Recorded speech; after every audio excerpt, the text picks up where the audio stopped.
Hi, and welcome back to another episode of the History of Fan Anime. I'm your host, William Chow, and in today's episode, I'm going to get another reaction video about AMVs. Okay, so I was basically, doing the browsing through various different videos and that kind of stuff, and seeing, different topics out there. And one of the things I ran across was a video talking about the history of the AMV. So I said, okay, well, that sounds very interesting. Let's go and look through that. And I found a very good video, actually. It actually does a really kind of good job kind of going over it in a sort of very broad sort of thing. I guess it's a good indication that with good research, of course, yeah, you can make a really good concise video.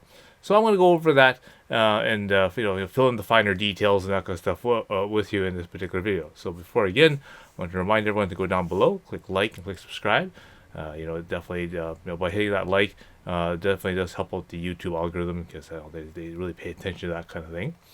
And again, also, if you want to also support me financially, I do also have active the Super Thanks button, as well as links to the PayPal and Patreon. I also have a large base of episodes that I'm now creating for all the donators and subscribers to the channel. These are all basically episodes of things that I just can't talk about and I can't, do on YouTube because of either copyright or it's against TOS or whatever it happens to be. I'm not able to present this material to you because again, they'll either copyright strike it, they'll block it, they'll do something like that. So I've decided to take all that kind of stuff and put it on a totally different platform so that I can make it available and not affect any of that kind of stuff, right? I'm also first I've added also the first batch of clips and that kind of stuff into there, so that's part of the next batch of 5 episodes that I'm having to the subscribers. So again, that's getting ready for you guys there. So again, if you want to check that out, I have lists and that of the various different episodes and different topics in the link below. So again, you can see what you might be missing and might want to subscribe to get into. Okay, so today's episode is going to be about the AMVs, and as I said, I was basically looking online and I saw this video says titled "The Long History of the AMV." It's 40 years old apparently, and so I thought, I've never really thought about how old an AMV is, and the fact that I've made a bunch of AMVs and had other people, put a pitch in and make them AMVs themselves. Like I remember, telling people, hey, this is a kind of cool thing we're doing. Why don't you try to make one, or why don't you make up one? And so I've had different people that were hanging around and had access to the machines to put some of their creative thoughts into putting AMVs and whatnot. So I'm going to basically go through this AMV, take a look at some of the points that the person has made, and then sort of elaborate on them. Okay. And hopefully you'll be able to first of all look at the video yourself and get sort of familiar of what what the AMV has gone through and what has transformed it, and then sort of I'll add in my input as I saw it, and as as I see these little parts that the company probably elaborated more on as they go along. All right, so without further delay, let's get into the video. So her original video is like 14 minutes long, so I don't want to go through the entire video, with you, because of the fact that a lot of the points in it is actually pretty accurate and pretty correct. So I'm just gonna speed over some of the points that are already valid, and you don't have to worry about it. And I'm gonna stop at the points that actually need clarification, like for example here. Throughout the 1980s, anime was limited to dubs, often shown alongside Western cartoons on Saturday morning television, with audiences completely unaware of the range of anime that existed outside of the US. So she very well portrays that remark that basically when I even got into anime, back in the 1988 is when I first moved down to Vancouver and started going to university, and I entered in UBC engineering. And again, the stuff that I was used to watching is basically Saturday morning cartoons. So that's all your Scooby Doo's, your Spider-Man Amazing Friends, Justice League of America. I remember things like Black Star and Thundar, Tarzan, Zorro, things like that. Even some live action stuff like Arc 2 and Jason and Star Command and Space Academy and things like that. And so, mixed into that was some anime, and at the time we didn't know it was called anime. I mean, we'd watch things like Star Blazers, and just had no concept that Yamato, that's Japanese ship flying in outer space. We didn't think that was a Japanese animation. Captain Harlock, for example, is another one where we just didn't think it was strange that a space pirate like a pirate ship was space worthy, and the battles in space, but we never thought of that, the fact that it being an anime, but and even things like Robotech, right? Macross, Southern Cross, Mospeada. Even at that time, we didn't realize it had all these Japanese things with it, right? I mean, maybe Chinese because of Minmay and that kind of stuff, but otherwise, we really had no conception of it. It was really a Japanese thing.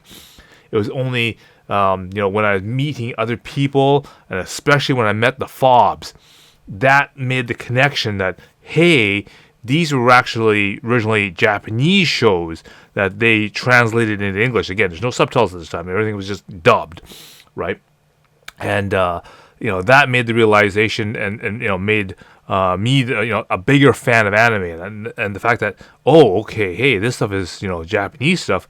Maybe I should do some more research and really get into it. And that's basically when I really accelerated and really got into this thing called anime.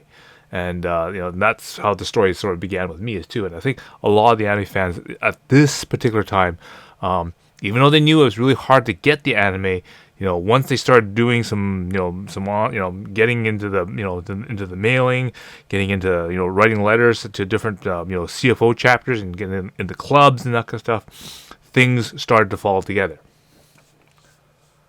But for those in the know, access to anime was difficult to say the least, with imports from Japan being expensive and hard to come by. Okay, so again, I think being in a particular sort of a gateway city like Vancouver, where there is an actual Japan town. There's lots of people that are Japanese that live in the area.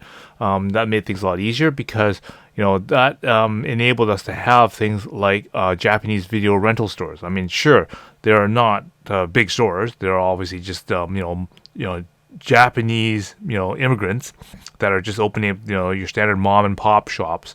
And they're basically servicing the Japanese community by basically, getting someone in Japan with a VCR that to sit there and record all this programming from Japan in the original Japanese language with all the commercials and everything, and then basically mailing those tapes over to Japan, and then they are able to rent that tape out, for a couple $. And again, when I first got started, that's exactly where I went. I went into these little mom and pop grocery stores, and here I've already told the story of going into this grocery store like just off of Main Street, downtown Vancouver, downtown East Side, and right on top of the meat freezers are these just handwritten recorded tapes of Japanese animation. Like there'd be like Gundam, Double Zeta Gundam, there's Dragon Ball and all this other stuff, all mixed up onto one tape, with commercials and everything straight off of the TV.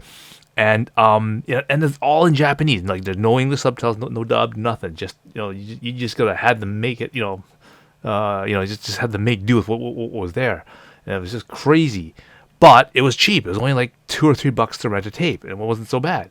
Now I get it. I mean, sure, if you lived in, let's say, say for example, Midwest U.S., where there's like nothing like that, there's no even Asian district in your town or city, then you're gonna have a large hard problem trying to find anime. The only way you could do it is, of course, you'd have to link yourself up to a club or for example, the CFO, for example. You'd have to find out, or even using the early version of the internet to basically mail out and send out letters. I've got episodes where I talk about doing all this mailing and that kind of stuff, and again, we won't talk into that, but still, yes, it wasn't convenient and it wasn't easy, and definitely was not cheap. Come by.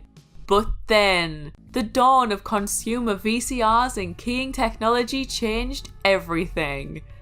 This advance in technology allowed anime fans to copy and distribute tapes to other fans and those in the community, and soon anime clubs formed lending libraries as fan subs began to take the community by storm. Okay, I just want to slow this down a little bit here, because she kind of runs through three things very quickly here. She says that the advances of technology allows basically VCRs to become a little bit cheaper, and then of course people are able to buy these VCRs to then use it to copy tapes and distribute them, and then of course make fan subs, right? So she kind of rambled those together. So let me just sort of kind of slow it down and break it down for you. Even in the early 80s, there were such things as VCRs and that kind of stuff, but they were deathly expensive. Because I remember the very first VCR that my parents bought, it was close to $1,000, okay? And, and this is, in like, the early 80s. And of course, they were more interested in getting, Chinese movies from Hong Kong and that kind of stuff in Cantonese. And so they were getting tapes recorded over there, brought over here, converted, and then, able to watch them here, right, in Vancouver. So they were still very expensive. I can pull up an ad from Future Shop here from 1982, showing that it was like about gone down a little bit. It's still about $600, for a fairly decent quality one. $500 or for middle sort of thing, and then getting down to the 400s for the lower end ones, right? And let's keep in mind, like even when I started working at Radio Shack as part time back in '86, right? $600 is probably what I got for like 2 weeks, so it wasn't a lot, right? And so you were basically getting ready to spend a huge chunk of your paycheck, right? 2 weeks, maybe maybe 3 weeks of your paycheck to buy a VCR, and it wasn't even a good quality one. It was just like the standard run of the mill, no hi-fi, no stereo, no nothing, no wireless remote control. Sometimes even, it was pretty crappy. But that's what you had in 1982. Now, when I remember this, that because I remember I used to watch Friday Night Videos. That came out in 1982, and I'm part of the MTV generation. So I remember using the VCRs and recording lots of like music videos off of MTV. And our family had 2-3 VCRs at this time, and again, because you needed them to be in order to make copies of videos and that, because again, especially in a foreign language, it was really tough to do. So you needed those extra VCRs to basically pass it on to other people. So my parents could give it to other people who also spoke Cantonese. But it also works in Japanese too, right? So basically, when it became to 1986, and I moved down to UBC, and to get things like that, one of the first things I went to is I had to go to Future Shop and and buy a set of VCRs, right? And that's when I started meeting the fobs and all that kind of stuff, to learn that hey, they got anime not just only in Japanese, but they also had it in Chinese, right? And that had translation, and Chinese subtitles and that kind of stuff, right? So that's when I started realizing that hey, the only way that you can get this anime or show other people anime is you had to make copies of it to show to other people, or to make copies of it to other people, so that you don't have to lend out your original tape of it, right? So this is how the beginning of VCRs and that kind of stuff in, and you can just see that the expensive VCRs and that kind of stuff is still very, very expensive, right? So by the time it got to like 1980, 88, 87, that kind of stuff, things like the higher end VCRs, like the SVHS decks, came out, and so I got ads for that, where they were easily in the thousands of dollars, like $1,200, $1,300, if I remember, for my first Mitsubishi S deck that I get, and I got that to get the higher quality to make the mastering tapes for doing fan subs and that kind of stuff. And you got to realize that hey, when I was doing part time at Radio Shack and that kind of stuff, I was still only probably making like $600, $700 a paycheck, right? And so something that's like $1,300, it took you an entire month and maybe a little bit more of to work to get enough money to pay for one of these things. And that's just one of them.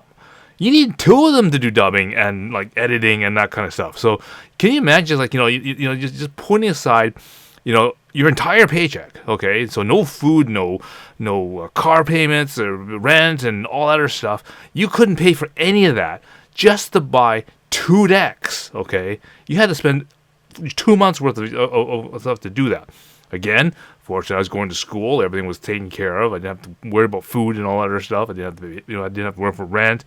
Sure, I had to keep a little bit so that I can go eat out with the friends and all that kind of stuff. But I mean, still, that was one of the very first important things I had to do. Not everyone can do that. I understand, right? That's one of the things that early anime fans had to deal with, was just trying to get those 2 VCRs.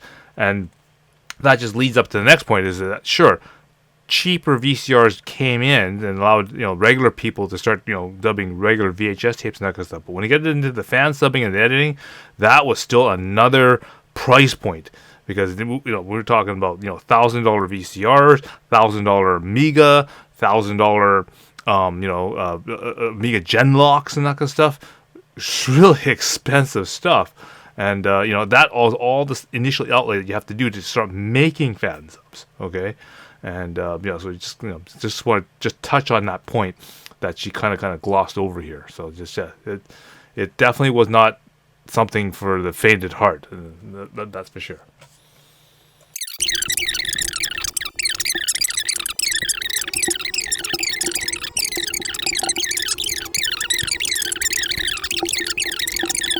The breakthrough came in the 90s when the Laserdisc arrived, and even though it was ridiculously expensive, those who were really into it went ahead and bought them. Allner admits that he actually bought all of the Gundam 83 discs for $60 each, which is the equivalent to $173 in 2022, using them to make his first ever Gundam video back in 1993. So let it be said that the die-hard fans out there were definitely dedicated to the art. Okay, so I'm just gonna make a comment here. Obviously, the way that it worked was that we had figured out that we can order these laser discs from Japan. And again, these laser players are really expensive, but we still got them because they provided the best quality video that we can get, and we needed that for subtitling, and we needed that for video. But the other reason is that we get these magazines like Animedia and whatnot, and then they'd advertise, hey, there's this new OVA called Gundam 083 coming, and because it's not like a movie, where you go into a theater and watch it, and it's not a TV series, which you can just turn on the TV and watch in Japan. No, these things are OVA releases, so directly to video. So when the magazines advertise it, they say, hey, this is this new anime coming out. It's called Gundam 083, and it's only on video, so here's the ordering information to get the video. So obviously, for us, the anime fan, we're going, wow, great new video for Gundam 083. The only way you're gonna watch it or get it is you're gonna have to order a copy, or find a video store that actually rents the thing, and then be able to to go and get it, of course, right?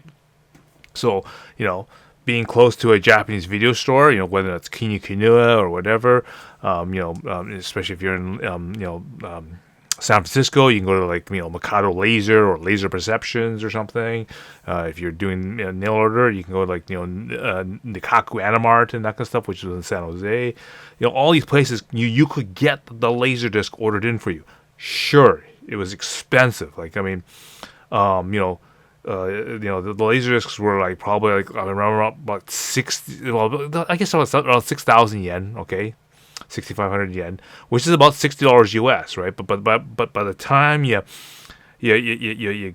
factor in the buying it in Japan, the import taxes to bring it in, and of course the people who are selling it to you probably have to make a little bit of a profit. It could easily jump up to like $90 US, $120 US, like double the price, right? Because you gotta make markup and stuff like that, right? So it can get really expensive. And I remember I had no issue of picking up all these the lasers because I said, we were one of the first groups to fan sub Gundam 083 and and get that out. And I remember it was very, very popular. Of course, when I bought it, I wasn't thinking about AMVs or anything like that. I was just thinking of this is a great anime. Gundam was I was following Zeta Gundam and Double Zeta Gundam, so I was really excited that they made this new series of Gundam as an OEVA. And so the first thing we had the ability to do when it first came out was to fan sub it. And again, we already got our fan subbing equipment and that kind of stuff sort of sorted out and ready to go back in 1989. I've already fan subbed Orange Road, and we were working on Maison Ikaku at that time. Probably getting started on working on the fan subs for Pat Labor. And then, then Gundam 083 come out and said, yep, got to get that one. So, again, right away, we fan subbed both 0080 and 0083. And, I was ready to spend the money because, again, that was the only way we could get it at that time. So, definitely it was not something that was cheap because, again, even I remember, it was about $60, $60 US to get it. But even for me, with the markup and all that kind of stuff, I'm pretty sure it was close to $100 Canadian by the time I had to get that thing. Especially with all the markup, the shipping and all that stuff from Japan. Yeah, it was. I'm pretty sure each of those discs easily cost me $100 each. And do I regret buying it? No, not at all. Okay, I hope you found that kind of interesting. And again, even looking at this video, I learned a bunch of things that about AMVs that I didn't know earlier, just because I've gotten kind of out of the AMV industry. About the same time I ended up closing my store and that kind of stuff. So I kind of stepped away from that. And so now I look at what has AMVs done since then. It's good that technology is definitely helping out the creative side of doing things like AMVs and that kind of stuff. And considering how AMVs sort of was just started as a space filler essentially. It was just something to help promote the animes. Has really turned into a totally different sort of marketing tool, a creative tool, a sort of even a practicing and learning tool. Okay. So, hopefully you find that interesting. And again, make sure you're subscribed and get into more episodes where I get into some different topics about anime and the history of that. All right?